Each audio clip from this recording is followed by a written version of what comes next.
Les fraudes, les comportements immoraux sont souvent mis en avant dans l'explication des crises et dénoncés dans des films comme Le Loup de Wall Street par exemple. Pourtant, la cupidité ne suffit pas à expliquer les crises financières. On en parle avec notre invité, Christian Walter, bonjour. Bonjour. Vous êtes actuaire agrégé et titulaire de la chaire Éthique et Finance du Collège d'études mondiales de la Fondation Maison des sciences de l'homme. Alors pourquoi est-ce que la cupidité n'est pas suffisante pour expliquer les crises financières ? Parce que finalement, si on considère que l'homme est cupide et avide, au fond, il n'y a rien de changé depuis que l'homme est homme, depuis Adam et Ève. Donc la question serait, dans ces conditions, pourquoi juste en 2008 et pas en 2004 ou en 2022 ? Qu'est-ce qu'il y aurait, au fond, qu'est-ce qu'il y aurait eu en plus de ces deux caractéristiques censées représenter une humanité blessée par un défaut intrinsèque pour produire la catastrophe de 2008 ? Et quelle est votre réponse à vous alors ? Et donc la réponse que moi j'ai proposée après la crise et plusieurs fois depuis et encore aujourd'hui, c'est que peut-être faudrait-il considérer d'autres motifs que les seuls motifs ou motivations affectives, donc cupidité, avidité, appât du gain, désir de s'enrichir, de faire du profit, mais également des motivations qu'on pourrait appeler cognitives ou intellectuelles, c'est-à-dire ce que les gens finalement ont à l'esprit, en tête au moment où ils décident de s'enrichir. Et parfois d'ailleurs, des gens honnêtes qui n'ont pas ce défaut de cupidité ou d'avidité pourront aussi agir de manière déraisonnable parce que peut-être ils auront en tête des choses qui les feront voir le monde de façon déraisonnable. Et alors ces choses, ce sont les modèles qui ont été construits.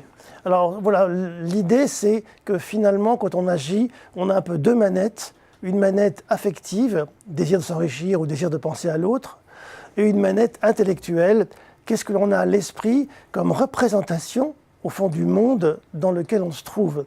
Comment on se représente le risque. En montagne, quand on est sur un sentier comme une vire, est-ce que l'on pense que le risque est grand ou n'est pas grand ? Est-ce que si on court sur la vire, on va tomber ou non dans un précipice ? Comment est-ce qu'on imagine les conséquences, au fond, des actes que l'on pose dans le monde dans lequel on se trouve. Voilà. Et là, il y a une notion de représentation, donc cognitive ou intellectuelle, du monde qui n'est pas liée aux affects. Mais qui peut être lié, par contre, à des modèles mathématiques qui nous disent là, il n'y a pas trop de risques, là, tu peux y aller, etc. C'est un peu ce que vous expliquez voilà, dans vos recherches. C'est ça qu'on appelle un modèle mental, c'est au fond un modèle du monde qu'on a à l'esprit, la manière que l'on a de voir ce monde, une image du monde. Et cette image peut être plus ou moins fiable, un peu comme des lunettes ou un écran. Et en l'occurrence, l'écran peut faire écran. On peut se tromper sur le monde et à ce moment-là, on prend des mauvaises décisions. Donc alors du coup, l'éthique, c'est pas seulement la question de la cupidité personnelle, mais c'est aussi la façon dont on conçoit le modèle d'aide à la décision, celui qui permettra par exemple de distribuer des crédits subprime, par exemple. Voilà, c'est-à-dire que c'est important d'avoir des actions bonnes ou justes, au sens de l'éthique des actions, qu'on appelle l'éthique déontologique, c'est-à-dire la manière d'agir bien, mais c'est également important d'avoir, on va dire, une manière de se représenter les choses qui ne soient pas trop nocives ou pas trop mauvaises, d'imaginer ce qui peut être fait en matière d'actes intellectuels bons.